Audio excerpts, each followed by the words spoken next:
Welcome back, everyone. And our next speaker is Prelini Udayan-Chiechi. She represents one of the most prolific CX technology solution provider in the industry, Zendesk. Prelini is a vice president of marketing EMEA. She's on a mission to position Zendesk as a leading customer experience and engagement platform globally. With over 2 decades of marketing experience from both software and SaaS, Prelini has led marketing initiatives and practices for blue chip companies such as Lotus Software, IBM, Adobe, Bazaar Voice, just to name a few. She will shed light now on how to build a global digital workplace and why it pays off. Welcome, Prelini, and over to you. I'm super excited to be here. So wherever you are in the UK, across the continent, or across the globe, it's wonderful to be speaking to you. I'm going to be covering 3 main areas. I'm going to be talking to you a little bit about where you work, and how you lead. And across this, I'm going to share experiences of myself, of the 250 plus team that I lead across the globe, experiences from Zendesk. Zendesk is a 5,000 plus employee company, and we're leading the way with many other companies and looking at the digital first work practices, and we're learning along the way as well. We're going to share some of those best practices with you. So I'm here to talk to you a little bit about those experiences, as I said, from my organization within the one that I manage at Zendesk, from Zendesk, and also what we're doing to help our customers as well. So being in the office 5 days a week is really a thing of the past, as we all know. It's really about flexibility now. It's about timings, it's about locations, and it's about the employee and what works for them, not necessarily the company. The employees have actually got to experience, they've shown us the productivity, and they've shown us what's been possible over the last 18 months. So we really need to start thinking about, as we start moving to this new environment, what does that flexibility look like? How do we actually make it work in this digital first environment for our employees, but also for our customers as well? Our customers have come to expect a new way of working with us. Our employees have been helping our customers, they've been helping their teams, and they've really been critical in this new environment.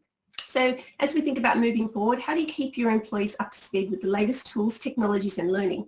They've had to experience quite a lot of that over the last 18 months, and how do you continue to evolve that? Because really, the employee experience you deliver will shape how you can excel in customer experience overall. And so we need to really start thinking about how do we redefine the mindset that we have around the culture and collaboration and service, and what really that does mean in a digital environment. Culture doesn't necessarily mean coming to the office and having the parties in the office. How do you create that in a remote world?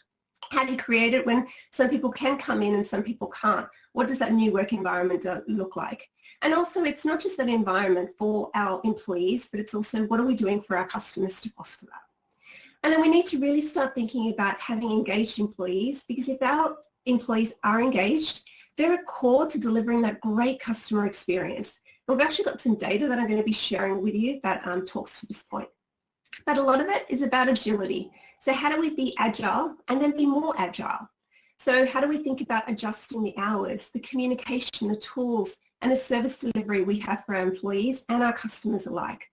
How do we understand the need to try this always on forms of personal development? Personal development has changed so much over the last 18 months. Employees want to be able to receive the information and train themselves when they're available to. We think about the hours. I know for myself, working in a global role, I tend to work out, I'll go for a walk at lunchtime just to break out my day, because I do tend to work really long days. In the evenings, I'll take a break to work out and have dinner, and then I'll jump back online and be able to work. With my team across the globe, I ask them to work in time zones that work for them, blocking out time that works for them, blocking out time to drop the kids off, being able to drop the time off to eat or work out, being able to have focus time, really thinking about the agility and how they structure their days and structure the environment that's responsible for them and important to them. And really, agility is a mindset, not a destination, and that's something we all really need to start thinking about. Because if we think about it as a mindset, not a destination, there's 3 areas we have to think about. Feedback, this constant state of feedback that we need to be listening and hearing and understanding the feedback. And that feedback coming from both our employees and our customers. Our employees are going to tell you what's working or not, what tools they have, the communication, hours, how we're communicating and setting them up for success. So taking that feedback on allows us to be agile as employers to be able to support our employees. There's the opportunity to take more risks. So we have to be creating a culture willing to take more risks, trying new things and learning and adapting on an ongoing basis. We think a lot of different industries didn't really adapt to the remote work culture or even working flexibility of working from home. But COVID changed all that. Think about all the teams overnights that had to adjust. Think about the hours that companies are now able to provide to their customers and the different channels available to the customers as well. And then lastly, adaptability, being ready for when things are not going to work out. Because you know what? It's not always going to be fantastic. It's not going to be working out. It's about trying different programs. I know for us at Zendesk, we tried different programs at the start of the COVID, and then we adjusted as COVID went on. We tried Wellness Wednesdays, being able to have no Zoom meetings on a Wednesday, or Flexi Fridays, giving teams time to take to be able to do what they needed on a Friday afternoon. We've adjusted that since. We've adjusted it to the business needs, whether it's the go-to-market organization, our engineering teams, where they need focused time, or the rest of the business. So we've got recharge days. We hear a lot about recharge weeks. We hear about what we're doing for our customers. Think about conferences. Conferences used to be all-day events. Now we're splitting conferences up over days. We're splitting it up over a couple of hours. So it's really the adaptability and trying new things and new technology to go with that. Because from what our data, we conduct an annual CX Trends research. And from our data, what it's shown us that both managers and agents and your customer service agents are prioritizing agility. If we have a look at it, based on the respondents, basically the number one most important thing on the company's attitude that has changed in terms of their CX priorities is actually being able to make changes or adapt quickly and easily. So agility has come to that top. More than 55% agents that were surveyed had said agility was the number one most important thing to them. And likewise for managers, 51% of them said agility. And that far outweighed when we saw customer satisfaction, customer retention, cost savings, etc. Because if you're able to adapt, you're listening, you're experimenting, then you're able to have the customer satisfaction, retention, everything else that goes with it. You need to start considering work-life integration. So as employees are looking for that work-life integration, so is your customers, and how they respond and how they interact with you and the channels available to them whilst they're working. Think about all of us now and how it's morphing. We're at home, we're on computers, we're doing live chat, we're on pretty much Zoom the whole day. Like, how are we responding and how are we actually connecting? I know sometimes I'm having to adjust meetings, calendar meetings from 30 minutes to 25 minutes, so I can make that 5-minute time to be able to call. It's great when companies have WhatsApp to be able to communicate or to sort out issues. So start thinking about digital first principles. We actually have digital first principles we have implemented at Zendesk, and those digital first principles are around in many of these areas. It's, you know, where our employees are actually working and how they're working, how they're actually traveling and having that purpose for travel, how we're actually leading and what's importance for the leading, and then the principles of when we're working and we're creating this digital first environment, what are the different elements we need to think about? So I want you to start thinking about some of these areas if you haven't already. Think about the flexibility of hours. It's got to be about output and not really about the hours. If something works for an employee and they can do that in 6 hours rather than 12 hours because they're no longer in the office and they don't have to walk around from meeting room to meeting room or talk to people, and there's not that wastage, there's a lot more productivity taking place. So look at the output coming through and allow your employees the flexibility if it means starting later, taking breaks throughout the day if they've got family commitments, or having a break or working out, or it's working in an hours that work for them but they're actually delivering. Rested employees really help you deliver that great experiences. We've heard so much in the press lately of many organizations that have been implementing recharge weeks, giving their employees time off. What are you doing for your teams today, and what are you doing for your company? At Zendesk, we have company-wide policies that we implement, but we also have team-wide initiatives as well. So one of the initiatives that's taking place at the moment company-wide is a Recharge Friday. That's one Friday off every Friday for the next 4 months. But in addition to that, every department was allowed to implement other areas. So we've implemented Plus Flexi Fridays, no meeting Friday afternoons. We've got people that are still doing Wellness Wednesdays or wellness sessions. So think about what you're doing for your teams and having that flexibility as well. Because I find when you're rested and your employees are rested, you're getting better output and they're happier employees as well. How are you helping your teams to learn and adapt in the environment that works for them? How are they using the technologies and tools? Are you providing them with all the tools, also the training and the coaching on the tools that are available for them as well? So what are we doing? How are we communicating with Slack? Are you using hybrid in Slack? What are the different tools to be able to communicate?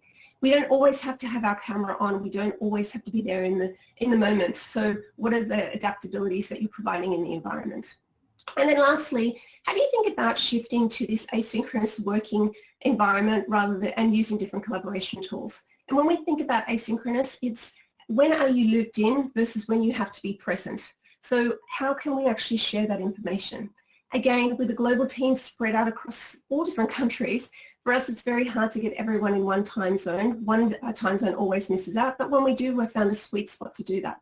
For those that can't join, it's how we're sharing that information where they don't need to be there, but also thinking very purposefully on the people that are on the calls. Do they need to be there? Could we be sharing? So really thinking thoughtfully of how you're shifting to an asynchronous environment. Because today, the vast majority of teams are navigating new tools. We've had to navigate them over the last 18 months.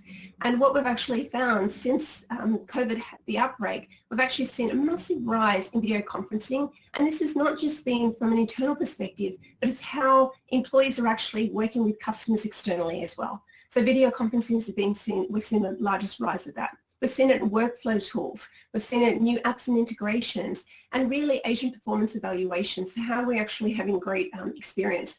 I was actually speaking to British Airways 2 days ago because I was booking some travel for next year. And I usually have a fantastic experience with the customer service agents, but I didn't this time. And so I filled out a customer relations form, and it wasn't for a complaint. It was actually just to give feedback to British Airways on their customer service to say, hey, you've got this new person that started. They actually need a little bit more training. So these are tips that you can do to help them be trained so they can be helping your other customers better. So that performance evaluation is so important. So things of how you're providing that feedback and having the tools where companies are offering that to capture it to be able to set up the teams for success. And right now, as we think about the different communication channels, because we're communicating at home with our colleagues in all different ways, we're communicating with different teams, whether it's on phone, email, chat, and social media, we're also doing that with our customers. And what we're finding from customer service agents, they're actually communicating, close to 73% are communicating in 2 or more channels. So at least 2 channels of communication that they're switching between as they're speaking to customers in a day. So really, if you take a pause and think about your situation, how many different channels are you using to communicate? And your customers can be internal customers of different teams that you're working with, or external customers as well. Another area, as we start thinking about this chain of how we improve that environment, is fostering a really authentic, inclusive culture. So that inclusivity is so important, especially more than ever now. That culture where people were able to go into the office and identify with others and meet others, share great experiences. They're not necessarily able to do that anymore. How do you create and foster that today in a remote world?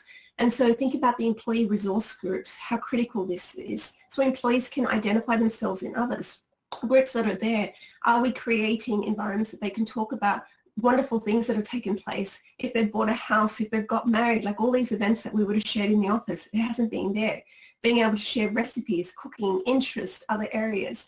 And also, we've had so much change that's taking place across the globe. One of the things that we implemented at Zendesk was empathy circles, where we actually had people come through in groups, and we shared in very large groups what we were feeling through the different changes that we were going through, whether that was Black Lives Matter, whether it was any of the changes that were taking place across the business or across the globe. It was a safe environment to share that. How are you creating that, not just for your employees, but also for your customers as well? Is it so important to actually get that valuable feedback so your employees can tell you what it is that they need to be able to be set up for success? And that feedback really relies on employees feeling psychologically safe. Are you setting up that psychologically safe environment, and how are we creating that psychological safe environment? Can employees be able to challenge status quo? Can they challenge managers? Can they challenge the leadership in the way that we're doing things? Because in this new world, it's about taking risks, it's about experimentation, and it's about adapting. And so creating that environment where people can be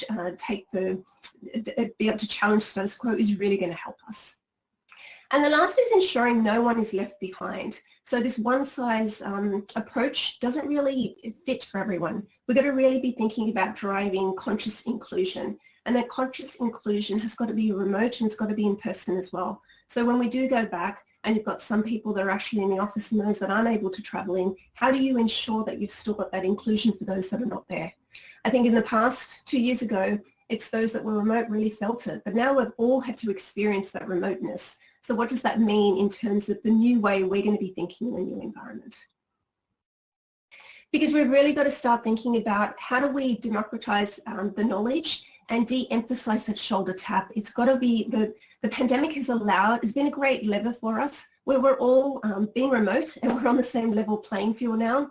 So it's really helped us then to have more access to information than before. So it's allowed us to be closer. It's allowed us to have that same level playing field in terms of IT help desk tools and knowledge base and self-service and other areas we probably wouldn't have been able to have. Everyone's at that same page today. So there's so many different customers we help. We're experiencing it, as I mentioned. Here's a great example of the Salvation Army's IT department.